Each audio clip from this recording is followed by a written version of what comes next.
This is my very favorite room in the Israel Museum. It's got some cool stuff in it, and also some pretty horrible things, but they all add up to the one great story of the gospel, believe it or not. Right here. This is the sarcophagus of Herod the Great.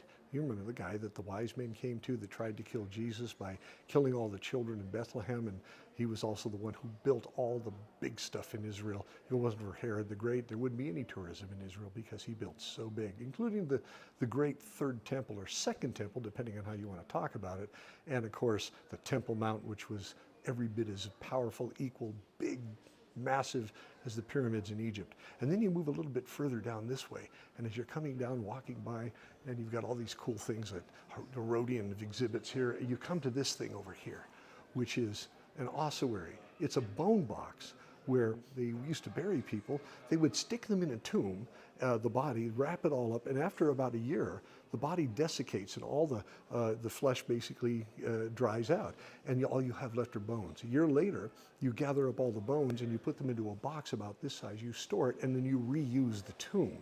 Well, this would happen to be the high priest, the Sadducee, Caiaphas, the one who was involved in condemning Jesus to death, getting him railroaded to the cross. This is what he was buried in.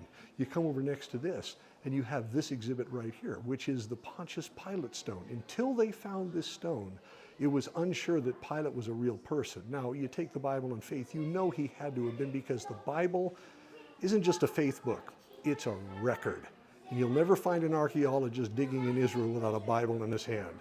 Well, this was the bottom of a seat in a theater, and they peeled it up and they found it was a little dedication plaque to Tiberius from Pontius Pilate. And you can see his name written right over here, just barely, but it's right there.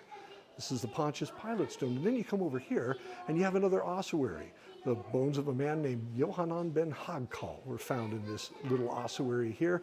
And when they opened it up, the bones were still there, but the one that they found was this one right here, which means that Yohanan ben Hagkal, whoever he was, must have done something really bad, because he ended up getting crucified for it.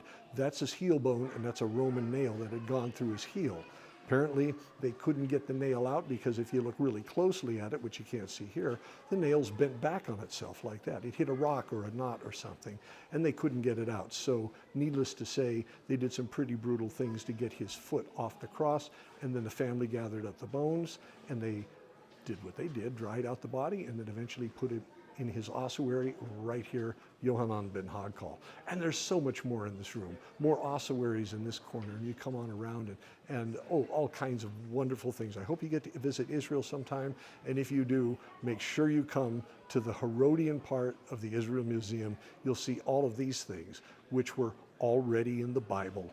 A lot of people just say the Bible isn't true, but there's an old expression that absence of evidence is not necessarily evidence of absence, and someday a shovel goes into the ground and another skeptic is buried. God bless you.